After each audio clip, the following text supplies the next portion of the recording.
السلام علیکم ورحمۃ اللہ وبرکاتہ۔ محترم ناظرین، ادھر دیکھیں ابو بکر رضی اللہ تعالی عنہ نظر آتے ہیں، جو سب سے پہلے اسلام قبول کرنے والے۔ انہوں نے کیا کیا؟ عشرہ مبشرہ، وہ 10 صحابہ جن کو جنت کی خوشخبری ملی، ان میں سے 6 صحابہ ابو بکر رضی اللہ تعالی عنہ کے ہاتھ سے اسلام قبول کیے۔ ادھر دیکھیں ابو ذر رضی اللہ تعالی عنہ، جو چھپاتے ہوئے اسلام قبول کرتے ہیں، اور جیسے ہی لوگوں کو ان کے اسلام کی قبول کرنے کی بات معلوم ہوتی ہے تو لوگ ان کو تکلیف دینا شروع کرتے ہیں۔ ادھر دیکھیں طفیل بن عمر دوسی اسلام قبول کرتے ہیں اور اپنے گاؤں کی طرف داعی بن کر جاتے ہیں۔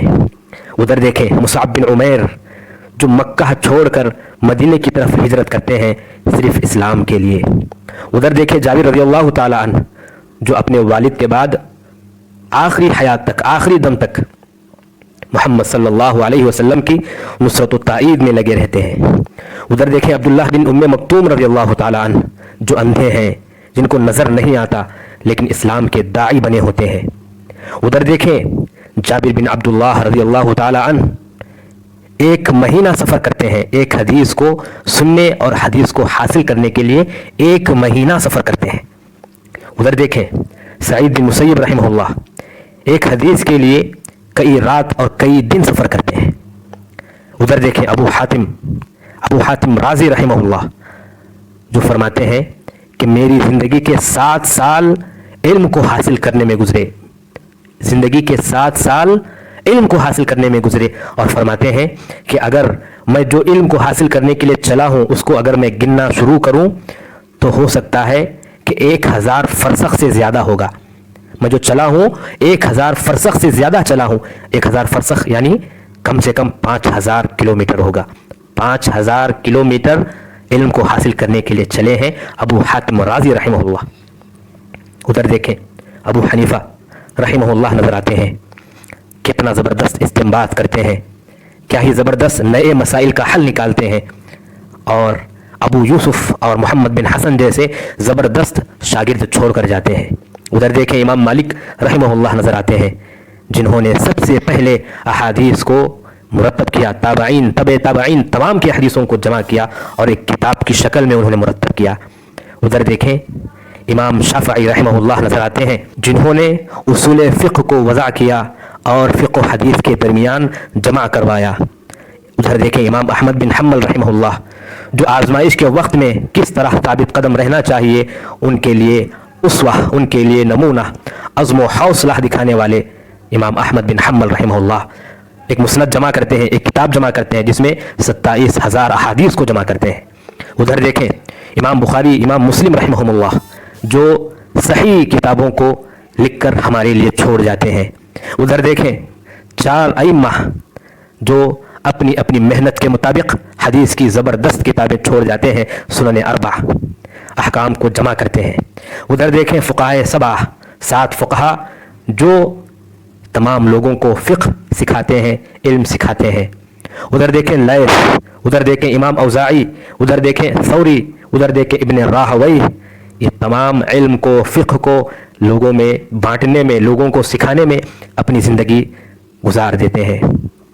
ادھر دیکھیں ابن تیمیہ رحمہ اللہ نظر آتے ہیں، جو دعوت، جہاد، تالیف، مناظرہ، بدعتوں پر رد، منہج سلف کو واضح اور لوگوں کو سمجھانے میں اپنی زندگی گزارتے ہیں۔ ادھر فتاوی دیتے ہیں، نئے نئے استنباطات پیدا کرتے ہیں۔ ادھر دیکھیں ابن قیم رحمہ اللہ نظر آتے ہیں، جو دلوں کے ڈاکٹر، اور ایسی کتابیں لکھ گئے کہ پوری زندگی انہی کی کتابوں کا مطالعہ کرتے رہے تو شاید انسان علم کا منبع اور علم کا ایک بڑا مصدر حاصل کر سکتا ہے۔ ادھر دیکھیں امام شاطبی رحمہ اللہ، جو اندلس کے قابل فخر فرزند، اپنی کتاب لکھ جاتے ہیں الاعتصام۔ ادھر دیکھیں ابن کثیر رحمہ اللہ، جو فقیہ بھی، محدث بھی، مفسر بھی، زاہد بھی، اور ان کی یہ کتاب تفسیر ابن کثیر جو ہر گھر میں شاید موجود ہو اور ہر مسجد میں موجود ہو، ہر مدرسے میں نصاب میں شامل کیا گیا ہو، ہر لائبریری میں موجود ہو۔ امام نووی رحمہ اللہ، جو فقیہ، محدث، زاہد، اور ان کی مشہور و معروف کتاب ریاض الصالحین جو ہر گھر میں اور ہر مسجد میں موجود ہو، صبح شام اسی سے درس دیا جاتا ہو۔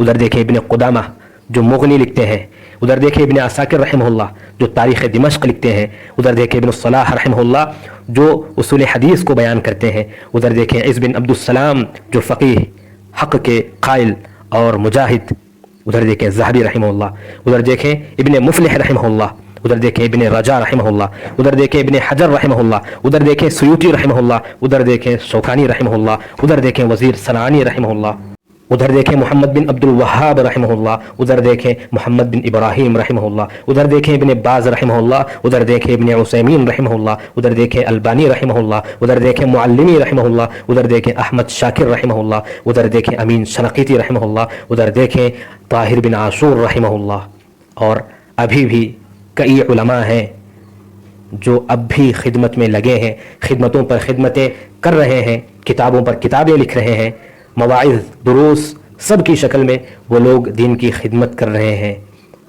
اب یہاں پر سوچنے کی بات یہ ہے کہ جب اتنے لوگوں نے اپنے دین کے لیے، اللہ کے لیے، قرآن و سنت کے لیے یہ سب کر رہے ہیں، کر چکے ہیں اور کریں گے، تو میں نے کیا کیا؟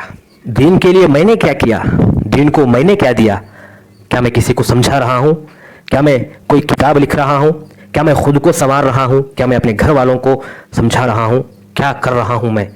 اتنے لوگوں نے جب یہ اتنی بڑی بڑی خدمتیں کی ہیں تو میں کیا کر رہا ہوں؟ یہ ہر آدمی کو سوچنے کی ضرورت ہے، اور یہ سوچ جب پیدا ہوگی تو انشاءاللہ کچھ نہ کچھ کرنے کے لیے ضرور تیاری شروع کر دیں گے۔ اللہ تبارک و تعالی مجھے اور آپ کو دین کی خدمت کے لیے کچھ نہ کچھ کرنے کی توفیق عطا فرمائے، آمین یا رب العالمین۔